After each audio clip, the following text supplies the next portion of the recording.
নমস্কার, আমি সুমনা সরকার সেন। আপনারা দেখছেন আমার YouTube channel the Achievers. The অ্যাচিভার্সের পক্ষ থেকে আপনাদের প্রত্যেককে জানাই স্বাগত। আজ আমি আপনাদের সামনে আমাদের ইন্ডাস্ট্রির নিউ লঞ্চিং জবরদস্ত প্রোডাক্ট নার্ভ এনার্জি নিয়ে আলোচনা করব। আমরা প্রথমেই জানবো নিউরোপ্যাথি কি। নিউরোপ্যাথি হলো নার্ভের রোগ, যা শরীরের বিভিন্ন অংশে ব্যথা, অসাড়তা, দুর্বলতা সৃষ্টি করে। এবার নিউরোপ্যাথি ক ধরনের? নিউরোপ্যাথি হচ্ছে 3 ধরনের। পেরিফেরাল নিউরোপ্যাথি, যেটা পা, হাত, আঙুল ইত্যাদি স্থানের নার্ভগুলিকে ড্যামেজ করে। সেকেন্ড হচ্ছে অটোনমিক নিউরোপ্যাথি, যেটা heart, digestive system, urinary bladder ইত্যাদি স্থানের কার্যকারিতাকে ক্ষতিগ্রস্ত করে। এরপর হচ্ছে ডায়াবেটিক নিউরোপ্যাথি। ডায়াবেটিসের কারণে যখন নার্ভের ক্ষতি হয় তখন তাকে বলা হচ্ছে ডায়াবেটিক নিউরোপ্যাথি। এবার নিউরোপ্যাথির সিমটমগুলো কি কি? না, নাম্বনেস বা অসাড়তা, হাত পা ঝিনঝিন করা বা অবশ ভাব অনুভব করা। 2 নম্বর হচ্ছে বার্নিং সেন্সেশন, অর্থাৎ জ্বালা জ্বালা ভাব অনুভব করা। মাসেল উইকনেস, অর্থাৎ পেশির দুর্বলতা। ইমপ্রপার ব্যালেন্স, অর্থাৎ ভারসাম্য নষ্ট হওয়া। বুক ধড়ফড় করা। ডাইজেশন, ইউরিনেশন এবং ব্লাড প্রেশার প্রবলেম হতে পারে। এবার নিউরোপ্যাথির কারণ কি? না, এর প্রধান কারণ হচ্ছে ডায়াবেটিস।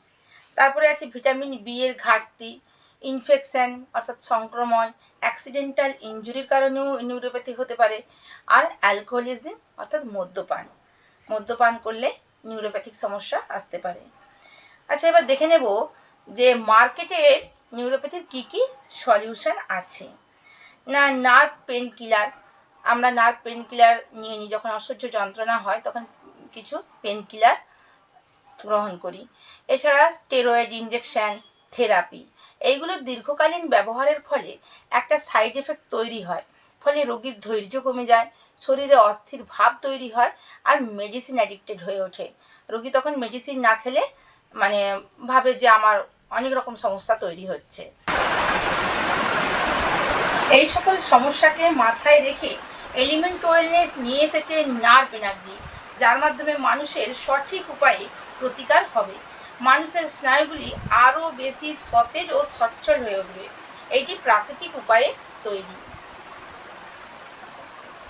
এবার দেখে নেব এর কি কি ইনগ্রেডিয়েন্ট রয়েছে। প্রথমে রয়েছে মান্ডুকপার্নি মানে থানকুনি পাতা, শঙ্খপুষ্পী, ম্যাগনেসিয়াম অক্সাইড, ফলিক অ্যাসিড মানে ভিটামিন বি9, ভিটামিন বি12 সায়ানোকোবালামিন আর ভিটামিন বি6 পাইরিডক্সিন।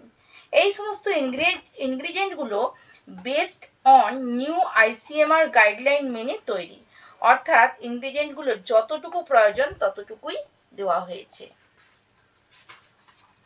এবার দেখে নেব এর বেনিফিট কি। না, ইনক্রিজ মেমোরি পাওয়ার অর্থাৎ স্মৃতিশক্তি বাড়ায়, মানসিক চাপ কমায়, নার্ভ ফাংশন সঠিক রাখে, কনসেন্ট্রেশন বাড়ায়, নার্ভ সেল মেরামত করে, অ্যান্টি ইনফ্ল্যামেটরি প্রপার্টি আছে, ফলে নার্ভ পেন কমায়, নিউ নার্ভ গঠন করে, এতে বিভিন্ন রকম ভিটামিন আছে। এছাড়া নার্ভ সিগন্যালের ট্রান্সমিশন উন্নত করে। এবার দেখব যে ডোজ। না, ডায়াবেটিস পার্সনরা একটা করে ট্যাবলেট দিনে 2 বার নেবেন আর খাবার পর নেবেন। আর যে সকল ডায়াবেটিক পেশেন্ট নিউরোপ্যাথির জন্য হাতে পায়ে ব্যথা যন্ত্রণায় ভুগছেন, তারা মর্নিংয়ে 2টি ও রাতে 1টি ট্যাবলেট খাবেন। আর নন ডায়াবেটিক পেশেন্টরা 1টি করে ট্যাবলেট দিনে 2 বার 10 দিনের জন্য খাবেন। 3 মাস কন্টিনিউ করবেন, তারপর 1 মাসের গ্যাপ নিয়ে কন্ডিশন বুঝে স্টার্ট করুন। আচ্ছা, কারা নেবেন না বা মনে রাখবেন, প্রেগনেন্ট ওমেন এবং ল্যাকটেটিং মাদারদের রেকমেন্ড করবেন না। অন্য কোনো মেডিসিন নিলে অ্যাটলিস্ট 1 ঘন্টার গ্যাপ রেখে নেবেন। সব রকম নার্ভ প্রবলেমের জন্য কিন্তু এটা রেকমেন্ড করবেন না। থ্যাংক ইউ এতক্ষণ আমার সাথে থাকার জন্য। তাহলে আপনারা যারা ভিডিওটি দেখছেন তারা নার্ভ এনার্জির ট্রেনিং পেলেন এবং নার্ভের প্রবলেম, কোন কোন নার্ভের প্রবলেমের জন্য নার্ভ এনার্জি আমরা নিতে পারি তার সলিউশন কিন্তু পেয়ে গেলেন। কিন্তু আরও যাতে বহু মানুষের কাছে এই সলিউশন পৌঁছে যায়, তার জন্য আপনারা আপনাদের বন্ধু বান্ধব বা কাছের জনকে শেয়ার করে দিন। আর আমার ভিডিওটি ভালো লাগলে লাইক ও কমেন্ট করবেন।